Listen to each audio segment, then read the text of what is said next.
What is up, YouTube? Troken here, and welcome back to Drawface. And in today's video, we are going over the pre-release for SPIRITFORGed. That includes the rules, which are incredibly important to know, as it may give you an advantage into winning the tournament and getting that prize card, the deck list, and some tips and tricks as to what you're hoping to get, as it is anonymous, right? They are all concealed in the box, and you have no idea what you're going to be able to get.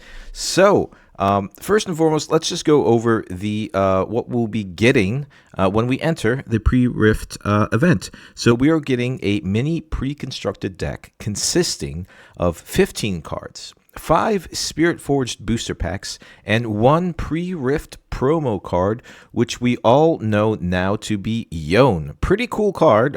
So if it is in your domains of your legend, that you will be getting in the bundle, then you can use that as your chosen champion. Now, one thing to note is that the rules are completely different from constructed. So, number one, your main deck has to be 25 cards. You build your deck from the mini pre-constructed deck plus the booster packs you get.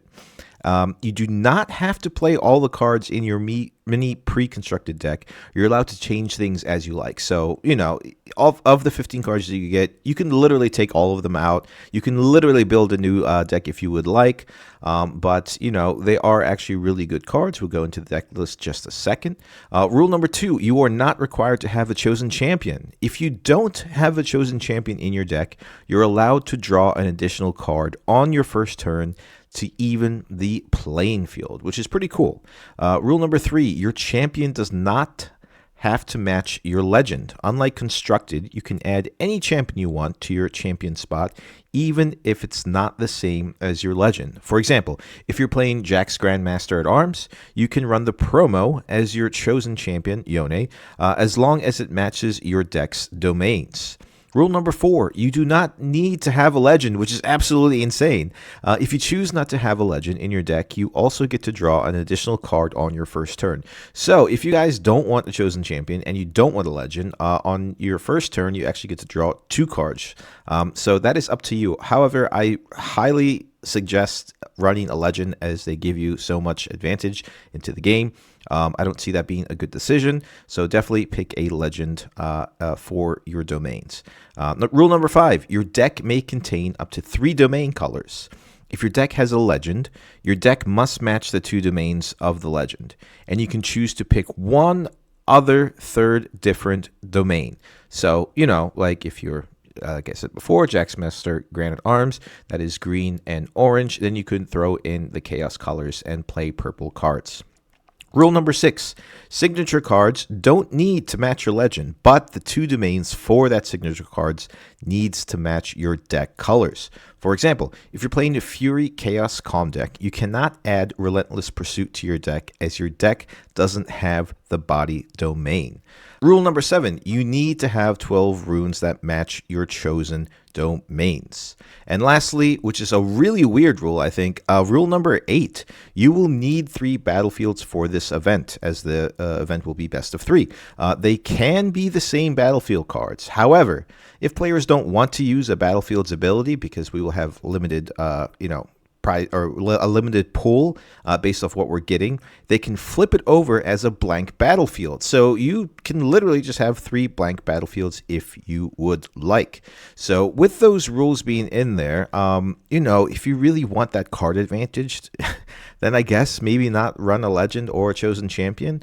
Or if you just want to run, if you want to be able to draw an extra card on your first turn, either don't run a legend or a chosen champion. However, I highly suggest filling those 2 spots, as, you know, having a chosen champion and having a legend ability is incredibly powerful. The first pre-constructed deck list we're going over is Ezreal. The battlefield is Ravenbloom Conservatory. Along with that, we get Called Shot, a Doran's Ring, Frigid Touch, Plundering Poro, which is really good.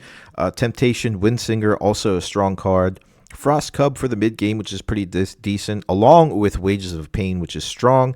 Temporal Portal, which I don't really see being that amazing, honestly. Loyal Pup, it has some tricks that it can do. Rocket Barrage, good removal. The Ezreal Chosen Champion is the blue version in Dashing, and the Beast Below for a little bit of late game nonsense. Kind of strong, heavy cost, but, still, I'm glad they constructed these decks with the insight that, it will have a early, mid, and late game kind of ploy to it. So looking at the deck list, obviously, we want to kind of pop off with our Prodigal Explorer, the legend ability by choosing enemy units 2 times in 1 turn. So you have things like Windsinger, you have things like Temptation to move things around. Also, Frostcoat Cub also triggers that legend ability. Obviously Wages of Pain, any of the spells, the Chosen Champion as well. And Rocket Barrage, the first ability, which is, deal 4 to a unit in a base. Or you can also use it to kill a gear, which I think will be pretty powerful. So honestly, the addition of Rocket Barrage is extremely strong in something like a sealed event, as it has like 2 functions to it, and you can pick and choose according to what situation you're in. Frigid Touch is also incredibly strong. The fact that you can repeat it and you can give something all the way down to 0 because it does not say to a minimum of 1, ensuring that you're going to win combat. And again, like just as the first 15 cards of your deck, it is well rounded, right? It does have that card draw. Dorn's Ring is also incredibly good when it basically makes something a traveling merchant, so you can discard, you can draw again. Plundering Poro makes gold. It is actually one of the better legend decks that you can get in the pre-release event. The only thing, like I said before, is just be careful of card draw. We do have 25 cards in the deck. If you're drawing too much and you don't have a deck, the burnout rule gets put into play, and then you recycle your trash into your deck domain, and basically you start with a new deck. However, your opponent does get a point. So that is the one thing I wanted to highlight in this video. Be careful. Don't add too much card draw into your deck because it can only consist of 25 cards. And if you have something like Ezreal where you're consistently pulling cards, or something like Irelia where there's a lot of card draw as well, you're going to be giving your opponent some points. Now, is that going to happen often every single game? Absolutely not. However, just be careful of it. Really, really have or pay attention to how many cards are in your deck. If it's getting thin, maybe not draw too much, especially looking at the point total. But all in all, I think Ezreal is going to be like probably the best, if not the second best pick for the pre-release event. As it is like super controlly. It adheres to the legend ability extremely well by you getting to choose your enemy units twice. Also, the Ezreal Dashing is just really, really good. If you are opening your packs and you get a switcheroo, one cool combo is that when you trigger the attack or defend trigger of Ezreal and you play switcheroo, that other unit will always die. There's nothing that they can do, as it takes the 3 damage, or depending on how strong your Ezreal is, and it switches the might, so it has 3 damage marked, and it only has 3 might, so therefore it will automatically die. So that's a cool combo to look out for. So if you find a switcheroo and you have Ezreal, definitely shove it in there, as it is a good combo to insta-kill something. The next legend we're going over is Ranata Baroness. Along with the deck, we're getting a Power Nexus. For those that don't know, it is when you hold here, you can pay 4 power to score a point. Kind of ridiculous. Wondering if that's going to be good in the event. With that, we get Chemtech Cask, Cloth Armor, Plundering Poro, Honest Broker, Blood Money, Wages of Pain, a Pickpocket, a Guards, a Drop Order, which is like one of the top 5 blue cards for SPIRITFORGed. We do have the yellow version of Ranata Glasc, which makes your tokens enter ready, so that is good for your gold gear. And the Sand Shifter, along with Glasc, Mixologist, and Eminent Benefactor. Now, I was actually on stream yesterday trying to make Ranata, like testing out Ranata, and my God, I did not win one single game with like a constructed Ranata deck. So honestly, Like, when you look at this, right, the chosen champion, unless you're getting Vanguard Armory in your packs, right, it is only readying the gold, which can be useful. But what are you doing with that gold, right? Are you using Power Nexus? And even if you do, and you do pop off with some points, that is only for one game. Along with it, just looking at the curve, like, yes, we have a lot of gold generation. We have a lot of hard removal, as that is what yellow does. In Blood Money, being able to kill something and gain a gold gear token, or if you were targeting down your Honest Broker, you get 3 gold altogether. The Plundering Poro also makes gold by conquering. The Cloth Armor is just kind of like an extremely weak equipment in my eyes. Yes, it is quick draw. Yes, it is cheap. Yes, it does give shield 2. But then after that, it does nothing. Like it doesn't help you conquer battlefields. Pickpocket is actually a really interesting choice that they decided to add on there, as you have to kill a gear with energy no more than 1. So basically, you're killing your opponent's either equipment that are only 1, which actually there's a fair amount of, in order to get a gold gear token, and it is only a 3/3. On the top end, or on the back end, we have the Sand Shifter, right? 5 energy, 2 power. The power shouldn't really be a problem since we do have so much gold generation in the deck. For 6 might, and when you play me, kill an enemy unit with 3 might or less. So that'll help you clear up their side of the board a little bit. Although, like, that 2 power cost, like again said, for gold for 6 might is actually pretty good. We do have the Glasc Mixologist, which does have a death knell. And the death knell reads, you may play a unit with cost no more than 3 and no more than a power from your trash, ignoring its cost. So the targets would be honestly the Pickpocket or the Plundering Poro or the Honest Broker. Now again, obviously, we add to the deck, we add 10 cards, we can switch things around. But if, like, for some reason you're opening those packs and you get nothing, absolutely nothing for Ranata Glasc, and you kind of have to stick with these cards, then I don't know, man. Honestly, like, because Renata is just so specifically has to draw, even in constructed, for it to be good. And, you need Vanguard Armory, you need Jace. If you do get those 2 cards, then I can see there's potential in you winning the event with Vanguard Armory and just consistently producing tokens. But other than that, I'm saying, like, I mean, personally, I really hope I don't get Renata. Because I just think it's like a very niche deck, right? With a very niche gameplay style in token generation swarm, right? With some little tricks where you could just sneakily score some points if you've generated enough gold and you're holding on Power Nexus. So all in all, like, personally, I hope I don't get Renata. However, if that is your type of gameplay, right, style, where you like to have, like, a lot of token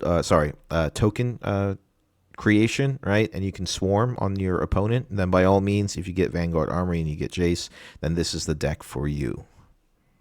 Next legend that is available is Lucian Purifier. Incredible. This is probably one of my favorite ones. The battlefield that you get will be a Sunken Temple. We have a Serrated Dirk, a Punch First, which makes this one of the best pre-riff decks, honestly, because this card is absolutely insane. We have War Mog's Armor, Against the Odds, Gem Jammer, which is incredibly good, as it gives things ganky, not only mechs. Angle Shot, Recurve Bow, Doran's Blade, Veteran Poro, Laurent Blade Keeper. Along that, we have a Strike Down, the Lucian, and it is the good Lucian. My God. Yeah, this deck is ridiculous. Super, super excited. And Armed Assailant. So the game plan of this deck, right? And honestly, if you get this deck, put in other units, right, that synergize with maybe some Weapon Master stuff. If you get that blue Ornn, definitely put it in here as your 3rd domain. But honestly, this deck is really, really good. It is really aggressive. It has consistency, and also it doesn't, like, slow down and run out of gas, because it is, like, heavily dependent on equipment, right? And unless they have equipment removal, then you're good to go, because you can always buff up your units by just re-equipping. Incredibly good deck. You will have to put a lot of units into the deck, but remember, it is red and orange, so you can put Yone in here, and Yone with a couple of equipments on it is pretty strong. I mean, like, looking at this, like, there's nothing really wrong about it. The Gem Jammer gives things ganking, you know, giving your Lucian Merciless after it has conquered, right? It becomes ready, then playing a Gem Jammer to give it ganking, your Lucian moving over, conquering that battlefield, getting ready, going back into your base. Extremely strong. So the way this deck is constructed, if you get copies of these cards that are in it, just put it into the deck, make it consistent, right? And win those games. The units are just also like well-rounded, you know, like the Veteran Poro is a 2/2, does have Weapon Master. The Lieutenant Bladekeeper has ganking, so it can just move around, which is really good. You know, being able to score those extra points. You can protect your units with something like Punch First, which is an incredibly powerful card, as we've seen in the most recent Chinese regional tournament. The only card I would consider taking out is Strike Down. It's okay, you know, but the thing is, it's just like you have to detach the equipment and then you have to pay for it again. However, if you're in that situation where you really need to kill something, then, you know, maybe just leave it in there. But honestly, if you can choose Yone, and, you know, when it conquers the battlefield, you can just pick off things at their base.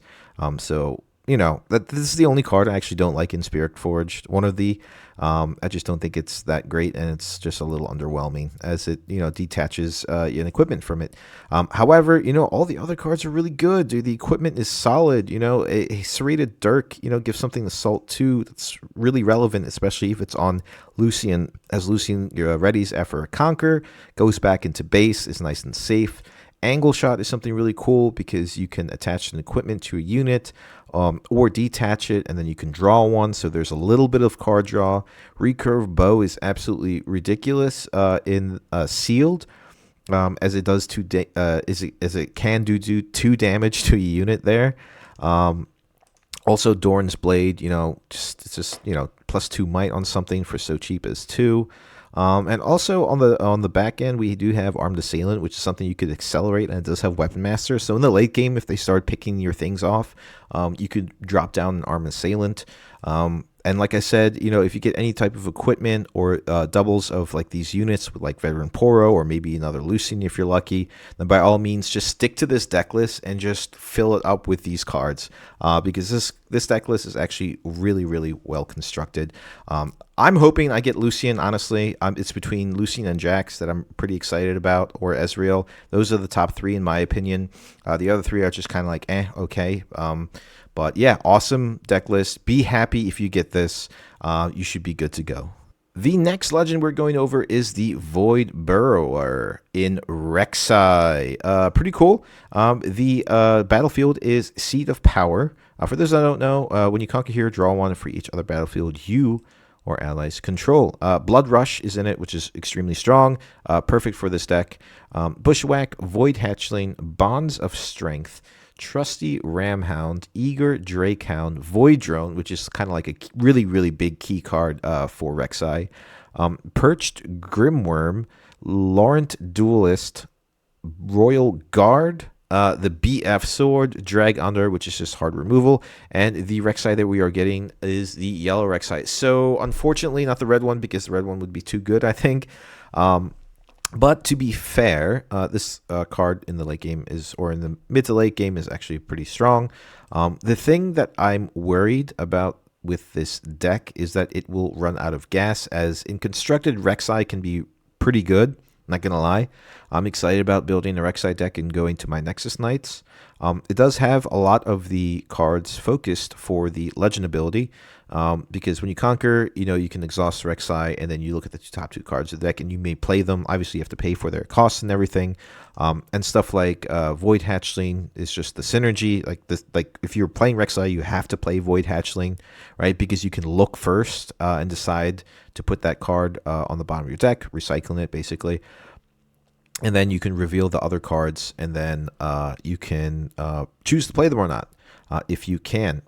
So like it does have synergy, right? Especially with Void Drone, because you can play potentially like a 1 energy cost unit for 3 might, which is extremely strong. And considering that our deck is so small and we're recycling a lot, there is a really good chance that we'll be able to hit those benefits from playing from the top of our deck for the cards that synergize with it. However, I just feel like that it will run out of gas, as this deck is super fast, super aggressive. You're tapping all your runes basically every single turn. Maybe, you're playing Bonds of Strength, but that is generally like a very underwhelming card, as it only gives 2 like units plus 1. It's not amazing. Maybe, depending on the breakpoint of your might, it might be relevant, but it is like, nothing that's being played in the tournaments currently, and just like it's just one of those cards that's overlooked, like, and basically printed just to be printed, in my opinion. We do have good things with like Laurent Duelist, right? It is a 4/3, but it does have Assault, so it can get up to 5 attacking base. But basically, Rek'Sai is an extremely aggressive deck. I'm just worried is that depending on what you put in here, if you stick to the core cards, right, and build around them, that you'll probably like run out of gas, as Rek'Sai really needs to be constructed for it to shine.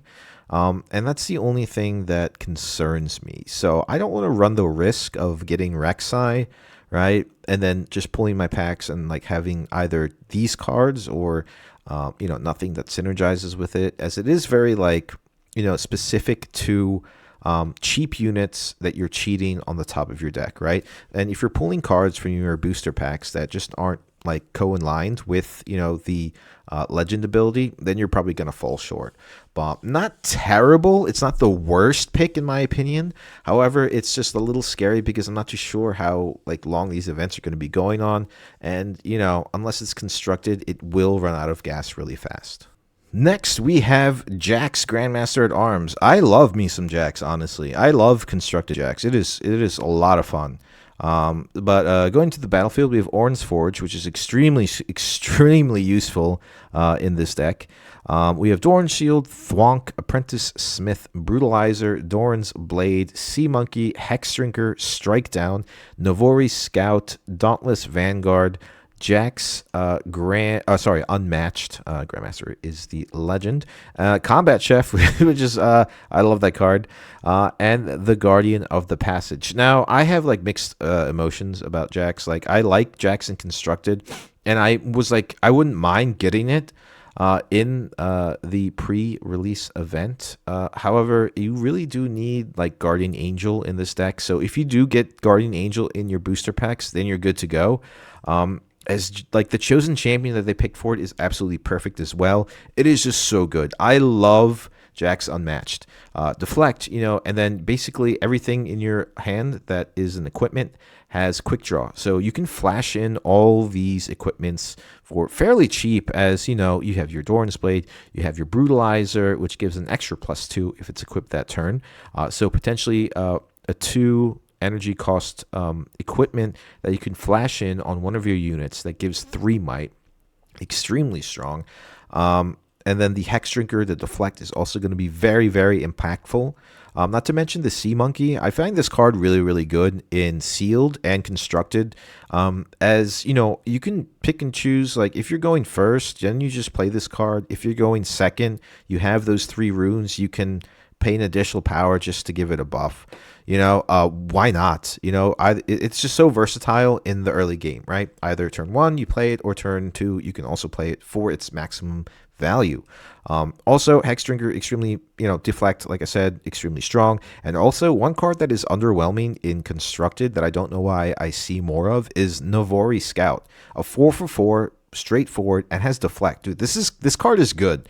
There's so many things you could do with it in like other decks. We won't talk about Ari or Ornn or whatever, but still, like, for the fact that it coincides with Jax, you can give it also Deflect 2 if you equip the Hex Drinker, and that is going to be extremely annoying for your opponent in a sealed event. That is very good. Also, a mini Deadbloom Predator in Dauntless Vanguard. 4 energy, 1 power for 4 might. You can just put it onto a battlefield. Your enemy has controlling, or has occupied and is controlling. Yeah, crazy. Like, I really like this. I'm glad they built, like they made like a mini Deadbloom. Yeah, there's nothing wrong with this card. You can just play it to a battlefield, and you know, if Jax is on your base or something, then you can flash in some equipment, if you will. Also, Combat Chef, really good. A 5 for 5. I love clean costs like that for Might and Weapon Master. If something dies, your equipment is already sitting at your base. Then why not just play this and being able to attach it for free? Also, Guardian of the Passage, yes, it is kind of a wonky ability because it does rely on holding. However, being able to grab things from your trash in a sealed event, I think, is extremely strong, as your opponent is likely to have maybe 1 or 2 ways to remove equipment, if that. I'm going to guess 1, and it's usually just by those units that have the ability when they get played to destroy an equipment. But if you're holding with Guardian of the Passage and you're able to like dig out your equipment or gears from your trash, putting it to your hand, and also a 6 for 6, like I just said, dude, I love clean costs like that. Really strong in a sealed event. It hasn't seen much playing constructed, but still, I really like this card. It's not too terrible. And again, like this, the star of the show is Jax Unmatched. Like I said, like you really do need to protect, but you really do need to protect Jax, as it is like your key win condition. Like I have a constructed deck of Jax. Ah, man, all these words. Constructed deck of Jax, and it is like all in on the green Jax and just protecting it. So, cards to look out for in your booster pack are definitely Guardian Angel. If you get like 2 Guardian Angels, honestly, you're more than likely going to win the event because it is so hard to get over Jax, because you feel really safe being able to flash in everything. Flashing in your equipment onto a unit, and there's nothing your opponent can do to stop that other than chain hard removal on top of that. But honestly, it is just really, really strong. They can't counterspell it. They can't do anything about it. So really cool. And also, things like Thwonk are also to look out for in your pack. Just stunning the unit is really cool and really strong. Getting that holding point if they're attacking a battlefield that you are occupying, really, really good. All in all, Jax isn't terrible. It's not the best pick, as like I said before with the other decks. You really have to tailor to protecting this Jax. But if you do get a Guardian Angel, you should be good to go. Next, we have what I think will probably be the one that everybody wants, is Irelia Blade Dancer. Be happy. Be happy if you get this deck. First of all, Treasure Hoard, extremely strong. You conquer here, you get to get a gold gear token for paying 1 energy. Dorn's Ring, really, really relevant in Irelia, as you do want to dig into your deck a little bit and have a big hand. However, like I said before, in this event, it is like kind of dangerous having so much card draw. Furthermore, we have Feral Strength, Lonely Poro, Not So Fast, which is, oh my god. In a sealed event, a counter is probably the strongest card, right, that you can get. The fact that this just comes with one is ridiculous. So, if you're playing against Irelia, be careful of Not So Fast, as a correctly timed Not So Fast on a big swing turn, can cost you the game, or if you're Irelia, can win you the game, right? We also have Treasure Hunter, which is really good. It moves, like this is played and constructed, so the fact that you get one in a sealed event is insane. We have Ribbon Dancer. It does choose our Irelia. However, it is not the green Irelia. But furthermore, we have Royal Entourage. We have Boots of Swiftness. We have Stellarcorn Herder, which is a really, really good card for Irelia. We have Fae Porter. We have Harpoon Squad. We are running it comes with, rather, the purple Irelia and a Master Bingwin. We're going to be burning some power, obviously, because we want to use the Legend ability. Not as much as possible, but when it is an appropriate time to do so. Looking at the deck list, you will need some support. Maybe throwing in some more Stellarcorn Herders if you get it. Again, be careful of card draw, like I said before.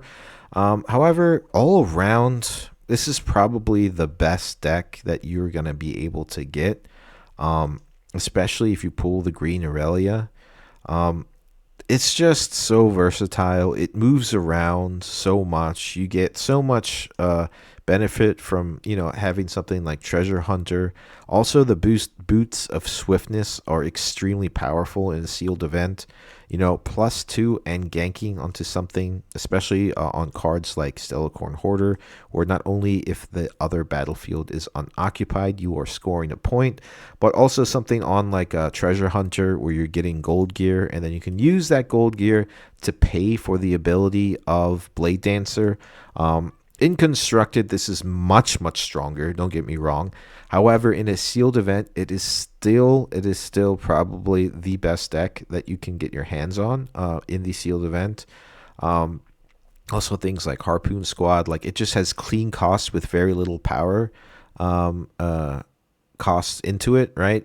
Because we're using our legend ability. So, getting a 4/4 with a benefit is good. Getting a 6/6 in Master Bingwin with Weapon Master is really good, as you can ready it, paying the power. With our Blade Dancer, if you're choosing it with anything, like choosing it with the equipment or some spells, really good. Feral Strength is also to be noted, as you can, you can repeat this, giving something +2. Attacking or defending, has versatility. So all in all, if you get Irelia, don't be afraid. You're probably going to win. It is just a really good deck. Like, the legend ability is extremely powerful. The equipment that it gets is really good for the deck. Also, some really good key cards that synergize well, along with the only guaranteed counter in the 6 decks. And that is it, guys. Those are the 6 pre-constructed deck lists for the pre-release event for Spiritforged, along with some tips and tricks. Thank you guys so much for watching. I hope you all have a wonderful day, and I'll catch you on the next one. Peace!